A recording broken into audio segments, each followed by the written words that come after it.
As a motorsport mad juvenile delinquent, one of my first big wants was Ford's now classic GT40, one of the world's first great supercars. Unfortunately, Father Christmas never came out with the goods, but to have one for a day just 30 years after Ford's first victory at Le Mans is better than never. And the first car rolled out in 1964. At its first Le Mans, it broke. The following year, 11 GT40s were entered and still none finished. Finally, in 1966, with 13 cars entered, Ford secured a classic 1-2-3 finish, the first of 4 consecutive Le Mans victories. This particular car was built in 1965, so it's very close to the Mark I car which won Le Mans in 1968. In fact, Graham Hill had his butt on this very seat. The first impression as you climb into this car is how low it is to the ground, all important in that quest for straight line speed. In fact, the 40 of GT40 means just 40 inches high. There are some cars you climb into that give you that instant feel-good factor, without even so much as a blip of the throttle. The instrument panel looks as though it might have been a bit fumbly in the middle of the night on the Mulsanne Straight. But my favourite is this, the horn. Out the way, damn Ferrari. And you might ask why I've got cotton wool with me. Well, it's to stick in your ears, because here comes the really good bit. That's the sound of a 4.7 litre engine. This car is not made for deep, meaningful conversation. My initial driving impressions are that it has amazing poise, balance and lightness of touch for a car that is 30 years old. Acceleration is noisy and attention-getting. I'm told the Mark II version of this car was capable of over 230 miles per hour at Le Mans. Which brings me to the problem, the brakes. There's no way I'd want to sit in this car on the Mulsanne Straight and brake for the corner at the end of it. They're absolutely appalling. To be fair though, they're old and they're cold, but it feels like they wouldn't even stop a moped. Now that I've stopped grinning and my ears are reattached themselves to my head, before I get out, let me show you something which I think is a bit spooky as a racing driver. These here are the fuel tanks, 20 gallons either side. Nasty business. The whole car is based on a steel monocoque chassis. It's got a part tin bodywork with fiberglass front and rear. And this is where the noise comes from. This is the engine bay.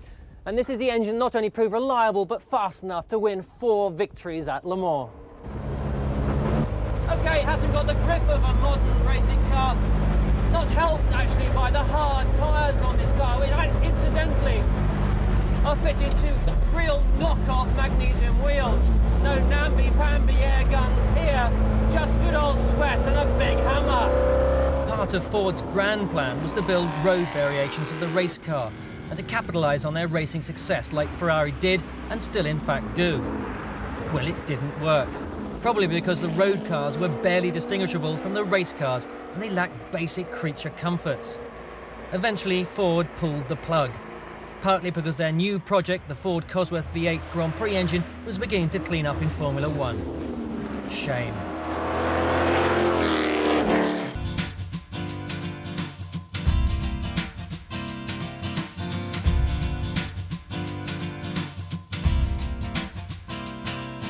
Whether dodgy mileage, dodgy paperwork, dodgy repairs, or one of many other traps for the unwary, most can be avoided by following a few simple rules. Forget to follow them, and you may find out the hard way how not to buy a car. It was 10 years old, I paid over the odds. Every time I got into it, I felt like crying. And every time I got into it towards the end, when it was costing me over £100 a month in just maintenance alone, I felt like getting a can of petrol, pouring it over the top of the car and setting light to it. I felt that bad about it. Do your homework. It's worth investing a few quid in the second-hand listings. Then decide how much you want to spend, what model you want and how old it's going to be, and stick to that decision. An impulse buy is okay for a bar of chocolate, but after you're home, a car's likely to be the biggest investment you make. I had a fixed amount of money and I knew I couldn't go over that, but I saw the car and I really liked it, so I did go over my money. It was too expensive for me, I couldn't really afford it. Check everything in the ad. Is that a private number or is it a cell phone, which might just indicate a fly-by-night vendor? Is the ad marked with a T, which means trader in a press ad? Take someone along who knows about cars and is happy to show off a bit. And if you're a woman, take someone along anyway, whether you know all about cars or not. I bought a sports car once, only had it a couple of weeks, and the engine blew. And then there's various other problems went wrong with it, and I eventually found out it was an insurance write-off rebuild. Very disappointing. Cost me a lot of money. If you're meeting the vendor in a street outside a house, do they actually live there so you can trace them if something goes wrong? Ask them to go inside and get the paperwork or fetch you a glass of water. We bought a second-hand car and eventually found out the hatchback never quite fitted properly. It's one of those things that leaves a sort of a nasty taste in your mouth, not being pointed out at the time. We put up with it and eventually sold it, but never totally pleased with the car because of that. Have you time to check on the HP status, the insurance status? If it's a repaired crash, do you still want it? I found out after I bought it that it had actually been involved in an accident, it being sprayed a different colour. I've had to buy 2 new front wings for it, so it's ended up quite a lot more expensive than I can afford, really. Now, will he take a cheque or does he insist on cash? The few days it takes a cheque to clear will give you time to check out both the car and its paperwork. The car looked so good that we thought, great, this is the one we want. So we didn't really bother checking the paperwork or anything. Don't know where the MOT came from or anything, just pleased to have it. Don't rush into a purchase because it looks as though the vendor needs the money, or because you don't want to be any more trouble, or even because you're short of time to look at cars. I'd only been driving it for about 2 or 3 hours when I realised it wanted to turn right a lot. Going into left-hand bends, you had to fight the steering wheel.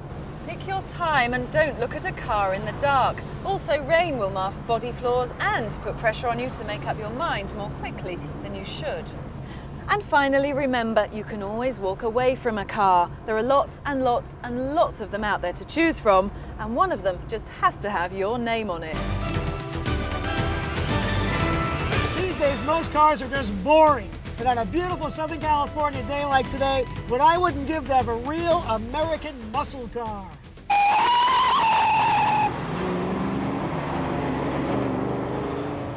You know, that's why I love America. All your dreams come true. Ask for a muscle car, you get a muscle car. About 30 years ago, a man named Carroll Shelby made a lot of friends and a lot of money by building high-performance versions of the classic Ford Mustang.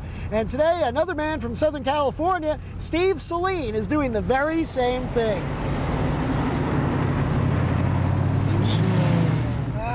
Now this is what all cars should sound like.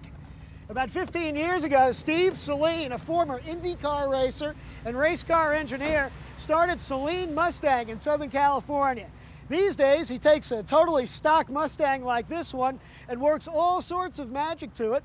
Works on convertibles and hardtops alike until he comes up with this 510 horsepower of supercharged V8 monster muscle American style. It's about $60,000, about 40,000 pounds.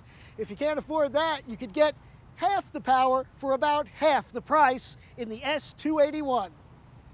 This is the heart of the top-of-the-line Saleen Mustang, a good old American pushrod V8 5.8-liter, 351 cubic inch engine that produces 510 horsepower. Imagine that 510 horsepower from a street-legal engine. It's called the Ford Windsor engine. I guess you could say it is the royalty of the Ford engine lineup. Imagine taking this car out to Santa Pod or York for a quick quarter mile, which it will do in about 12.5 seconds with street tires on it. Again, completely street legal. Now, if you don't have $60,000 to buy a brand new Saleen S351 Mustang, and I know I don't, I'm only a television presenter, you could call Saleen at their shop here in Irvine, California, and build a Saleen Mustang with all the parts they sell just about from the ground up. It's a traditional American hot rod shop. And like a traditional American hot rod and muscle car company, Saleen also runs a race team. And they may be competing next year at Le Mans in the GT2 class. One of the drivers is Tim Allen, the star of television's Home Improvement. Tim brings a lot of money and a lot of prestige to the team. Disney, which produces that television show, is the main sponsor of the Saleen Allen race team. I talked with Brian Murray, who's the director of marketing for Saleen, about the company's philosophy. We're a small volume manufacturer that produces a special Mustang, or I should say a super high performance Mustang, that's sold exclusively through Ford dealerships. We produce anywhere from 1,000 to 1,200 units per year. We do produce two models. One is what we call the S281, which is our entry-level version, which starts off at 28,000 US dollars.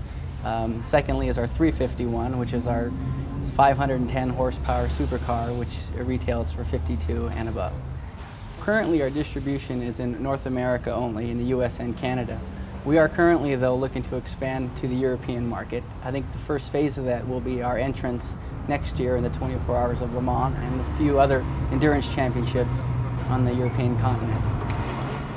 You can still take a Ford Mustang and turn it into an authentic muscle car. Steve Saleen has proven that with the S351.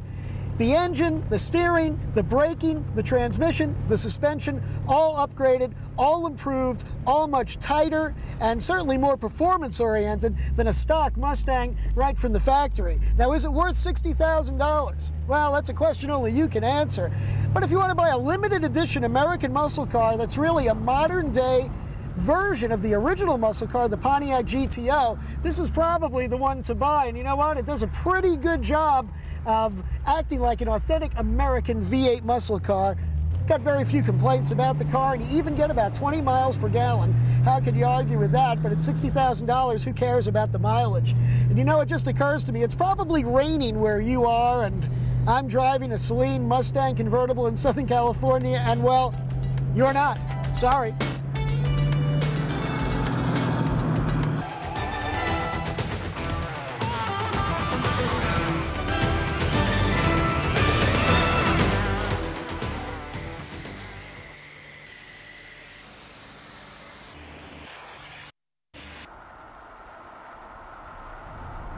If you like to work out or go for the burn, this could be the car to perk you up. The Koreans want to make a significant impact on the British market, and the trick Hyundai are using is the style statement. Hyundai talk about muscular wheel arches, a narrow midsection and distinctive creases along the waistline. Still, it's got a lovely backside. First thoughts? Well, 2 litres out there and lots of toys in here. Some leather, electric everything, air conditioning, and it's quiet enough to hear the CD. This car's got more basic gear than many of its competitors like the Probe, the Celica or the BMW Coupe. Interesting. I wonder with this Korean heritage, it suffers from too many Japanese curves and not enough Italian designer house. Still, don't forget, 20 years ago we were laughing at the Japanese efforts to entice our purchasing power. We should keep our eyes on this one. The brakes are a bit light and there's not really much feeling there, but the clutch and the gearbox are okay. And I think you'd be glad of some firm buttocks to cushion the ride when the road surface gets a bit lumpy. Yes, I think this is a ride for the enthusiast. Still, you can carry 3 others around with you in reasonable comfort if they're long in the leg and don't mind being bent double. It's a good job the sunroof opens outwards, but it's not a great idea on a day like today. And the boot, well, there's generous space in the boot, plenty of room for lots of leggings and leotards. The dashboard is bold, but the instruments do look a little cheap at a second glance.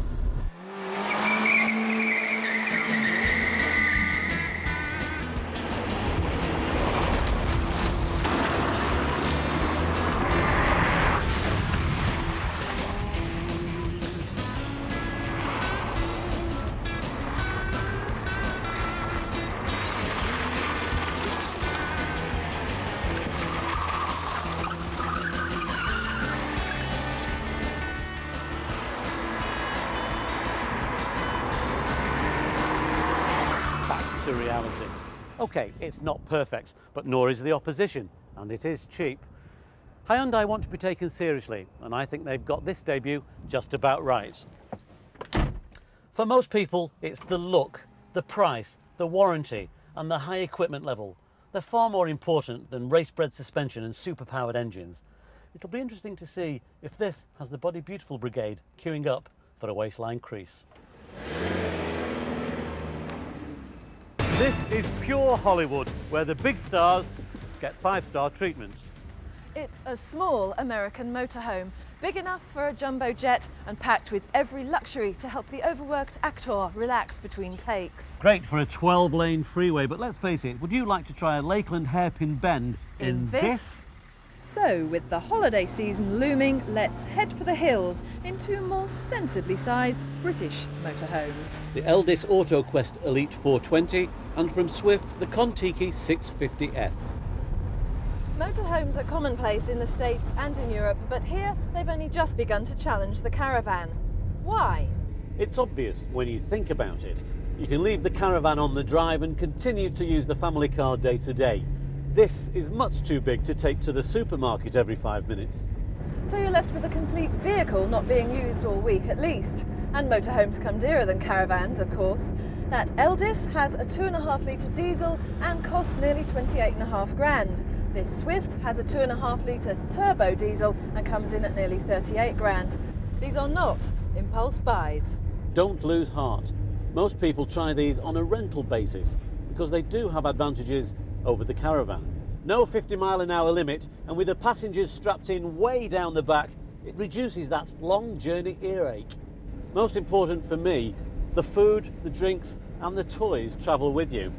The temptation with a caravan is to dump it on a site and then explore in a car. Then you realise you forgot to pack all the things the kids need in the boot. Misery. Driving impressions? Well, surprisingly, both are easy to drive, and they're similar in other respects too. Both have the Peugeot Boxer mechanicals, cabin and dash, but beyond the dinky gear lever, I definitely prefer the turbo engine in this Contiki. Come on, Eamon. Easier said than done. I really would like to try the turbo Eldis. I'm travelling empty at the moment, so I'd guess if I stayed in the hills with the regular diesel, I'd end up with a tired left arm and MPG in the low 20s. These really are mobile homes. Both have big batteries and water tanks that make for all the luxuries. TV, video, fridge, shower, freedom. No endless hunt for the only tap. Eventual replenishing is easy via little doors along the side. Even the loo empties out into sealed cassettes.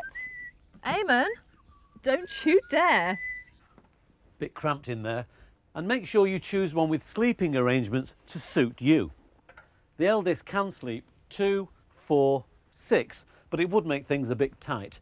So you'll all have to be on very good terms. The Contiki has a large loo and a separate shower, but you only get 5 beds. Now, we'll show you this just once.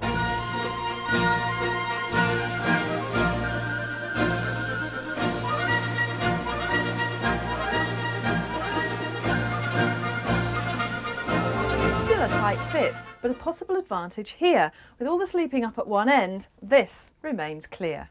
At the end of the day, both these motorhomes would be fine for a family with small children, although the Eldis AutoQuest Elite with no roof access may be safer for the kids. If I were touring Europe and wanted to cook for myself, I'd go for the Swift Contiki. I prefer the layout, and this model has an oven. So Eamon, get cooking.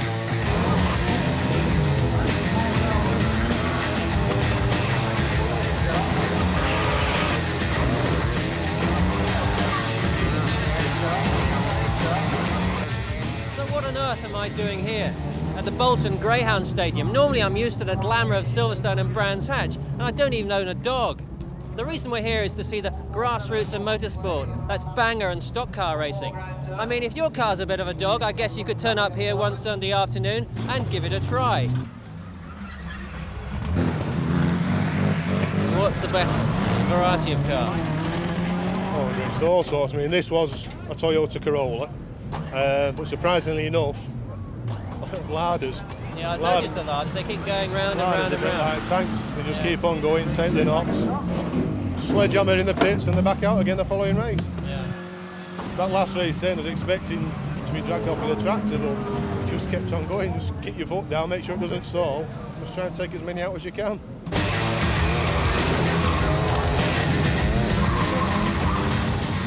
These are a bit different to the bangers. They're called the Outlaws, I believe, so it sounds like you shouldn't really be here. Perhaps you can tell us what they're all about. Yeah, well, the World of Outlaws is probably the cheapest form of stock car racing that you can get. Basically, cars run from anything from £300–400 up to top one's probably 2,000. And this is a brand new car and it's about to have its first race? This is brand new, totally untested. It could go well, it may not go well. The first race will tell. Cars with white roofs are the novices, and the more points you get, the higher grade. The next grade up is yellow, then blue, then red. Sounds a bit like milk bottle grading to me. So you're not Yeah. a gold top yet. Well, no, I could do with a gold top. It'd go quite nicely, that. This is rather an extraordinary car you've got here. It could be said to be a bit of a dead loss, I suppose, for Banger Racing, but perhaps you can tell us a bit about it. Well, as you can see, it's an Hurst, and it's a front-wheel drive manual. Well, you put the radiator in the back for what reason? You have a bung at the front, it's no good then, so it's heat that way. You get a bit of a hot shower then, do you? Oh yeah, you get rather hot.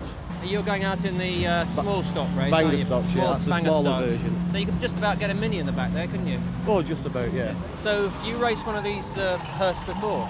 I have. I raced one last time we raced here. And how long did that last? About 10 minutes. Just 10 minutes? About 10 minutes. So how long are you hoping with this one? A bit longer than 10 minutes. I've never driven around a greyhound track before. Well, here goes. Wow, this is fun, and I like this oversteering business. We don't do an awful lot of it in touring cars. It's easy doing it by yourself, but I can assure you when it's out with about 15 or 20 other cars, I think it's very exciting.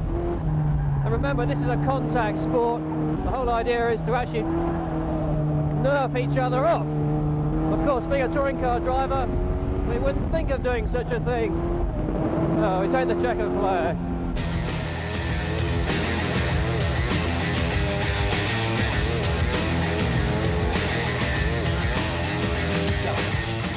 Banger and stock car racing may not have the professionalism or the sophistication of touring cars or Formula One, but it's certainly very exciting, and for £50 or £100, who can argue? I mean, it really gets the adrenaline flowing. Let's just go and have a look at some of those cars which we looked at earlier.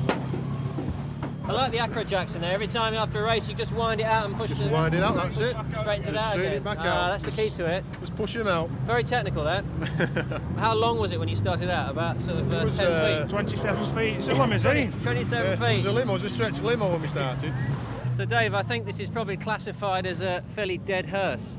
Well, there's one thing, all I can say really, it's going to the big skip in the sky.